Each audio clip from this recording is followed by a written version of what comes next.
بسم اللہ الرحمن الرحیم اللہم صلی علی سیدنا و مولانا محمد وعلی آلہ وصحبہ وبارک وسلم۔ سیدنا شیخ عبدالقادر جیلانی رحمۃ اللہ تعالی علیہ، آپ جہاں صوفیاء کرام کے امام ہیں، سردار اولیاء ہیں، وہاں آپ شعر و سخن میں بھی عظیم مرتبے کے حامل ہیں۔ سیدنا شیخ عبدالقادر جیلانی کی نعتوں میں جو مضامین ہیں ان پر ہم مرحلہ وار کلام کر رہے ہیں۔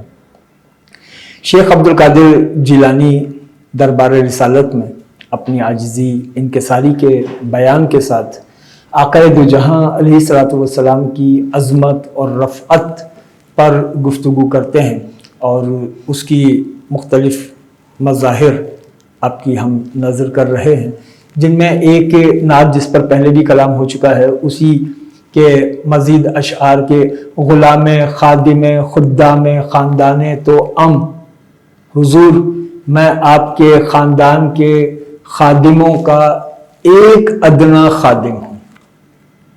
غلام خادم خدام خاندان تو ز خادمی تو دانم بود مہاباتم۔ میری جو خادمی ہے، میری جو غلامی ہے، یہ مرتبہ مجھے جو ملا ہے وہ اسی وجہ سے ملا ہے کہ میں نے آپ کے خاندان کے غلاموں کی غلامی کی ہے۔ یہ وہ کہہ رہے ہیں جو خود اس خاندان کے فرد ہیں، کیونکہ میں آپ کے خاندان کے غلاموں کا غلام ہوں، لہٰذا مجھے جو کچھ مرتبہ ملا وہ اسی کے طفیل ملا۔ سیدنا شیخ عبدالقادر جیلانی پھر کہتے ہیں دربار رسالت میں کہ زہر کے بدتر ازو نیست من ازو بدترم نادمم ای کے بتو چون شور ملاقاتم۔ میں اپنے آپ کو بدتر سے بدتر انسان تصور کرتا ہوں اور ڈرتا ہوں کہ جب قیامت کے دن آپ سے ملاقات ہوگی تو میں کس طرح آپ کا سامنا کروں گا، میں کس طرح آپ کے روبرو پیش ہو سکوں گا۔ میں اس بات سے خوف اپنے اندر محسوس کرتا ہوں۔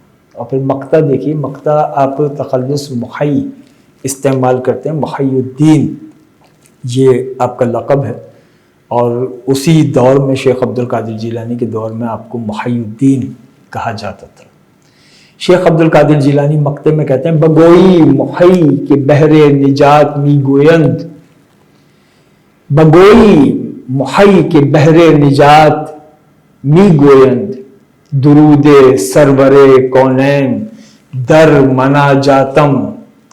اے محی الدین، اپنی مناجاتوں میں حضور نبی اکرم علیہ الصلوۃ والسلام پر درود بھیجو، کیونکہ مشکلات سے نکلنے کا یہی راستہ ہے کہ جب کوئی مشکل پیش آ جائے، جب کوئی افتاد آن پڑے، تو درود کو اپنا ورد بناؤ اور درود کا ورد کرتے ہوئے ان مشکلات سے گزر جاؤ کہ یہی پچھلوں کا طریقہ ہے، اسی طریقے کو میں اختیار کرتا ہوں۔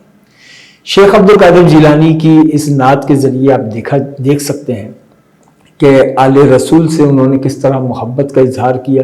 آگے ہم وہ کلام بھی پیش کریں گے جن میں اصحاب رسول رضوان اللہ علیہم اجمعین سے محبت کا اظہار ہے، کیونکہ یہی اسلام کا اور اہل اسلام کا طریقہ ہے کہ بیک وقت آل نبی اور اصحاب نبی سے تعلق رکھتے ہیں۔ آج کی اس نشست میں سلسلہ کلام کو یہاں موقوف کرتے ہیں۔ نعت ریسرچ سینٹر کے اس سلسلہ کلام کو اگلی نشست میں ایک نئے عنوان کے ساتھ پھر شروع کریں گے۔ وَمَا عَلَيْنَا إِلَّا الْبَلَاغُ۔